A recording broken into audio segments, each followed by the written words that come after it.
Hey guys, welcome back to the channel. My name is Fernando Sanchez. Let's talk about the HM65 headlamp series. With the new version of the RT V2 that just came out, having a unified diffused lens system compared to the dual spotlight and the original popular RT, is it really better? Let's compare them and find out.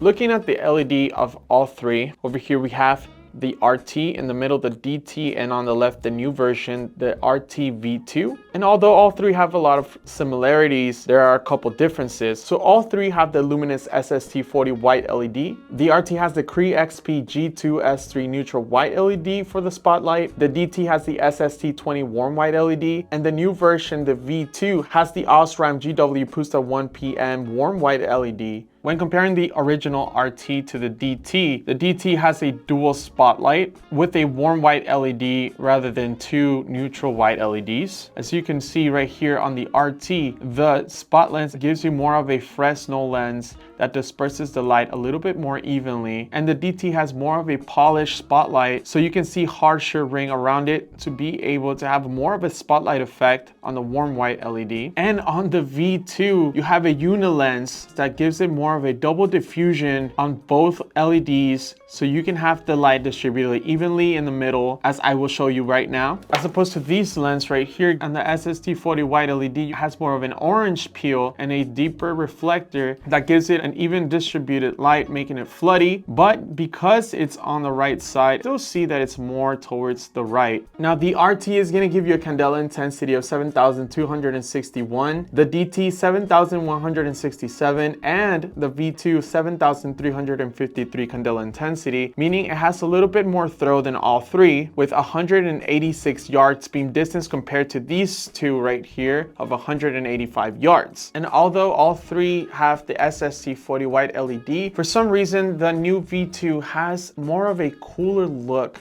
compared to the other two, as you can see right here with the newer warm white LED that this one has, it being a lot more warmer than the tone of that of the DT, having even more brightness of 800 lumens compared to 400 lumens from the DT. Not only are you able to perforate through the fog and the rain and the snow a lot better, but you're able to see even more with the more brightness. All three are pretty similar in weight. Both the DT and the RT weigh 5 ounces with the battery included, but the V2 weighs just a little bit less, under 5 ounces, approximately 4.94 ounces, making it slightly lighter than these two. Here are the dimensions for all three. As you can see, these two are similar, and the V2 is slightly smaller as well. When it comes to the headbands, all three give you a very breathable, expanding headband that is very comfortable on the head. Now the original RT and the DT both have the similar system, one way, where you tighten it by moving it clockwise and then pulling it out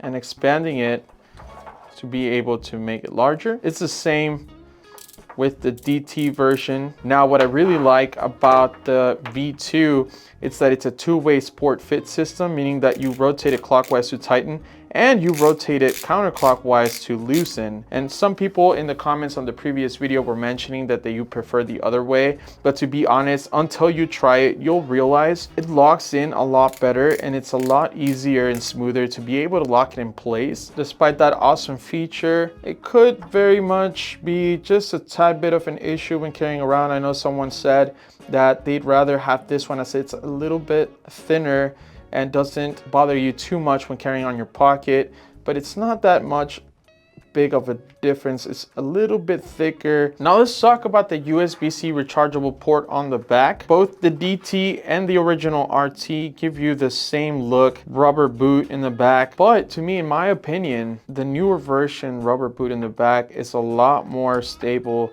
easier to pull out to be able to charge it efficiently on the go, and easier to put back inside and seal it completely. Let's quickly talk about the specs. On the screen you can see the different luminosity on both the white LEDs and the other white LED of this one, and the warm white LEDs of the DT and V2. Here are the beam shots of all three, so you can see the difference in each level.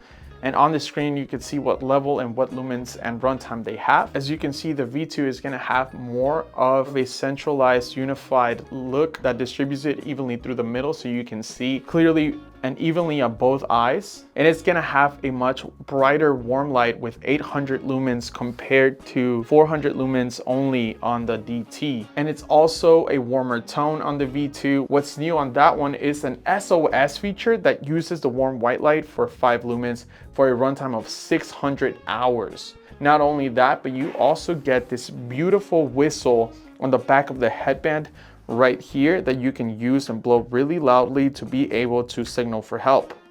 Something that both the DT and original RT version do not have. All in all, I feel like the original version is always going to be a favorite, with the dual spotlight coming in with the new warm light that this one did not have. And then the newer version have that unified lens and the whistle and SOS mode difference. Now, all three are great headlamp options, of course, and they all have a little bit of distinctiveness to them. I think it's up to you depending on what your needs are. But that's pretty much it for this video. Thank you guys for watching. If you guys enjoyed that, please hit the like button and subscribe for more videos like this. And as always, I'll see you guys on the next one.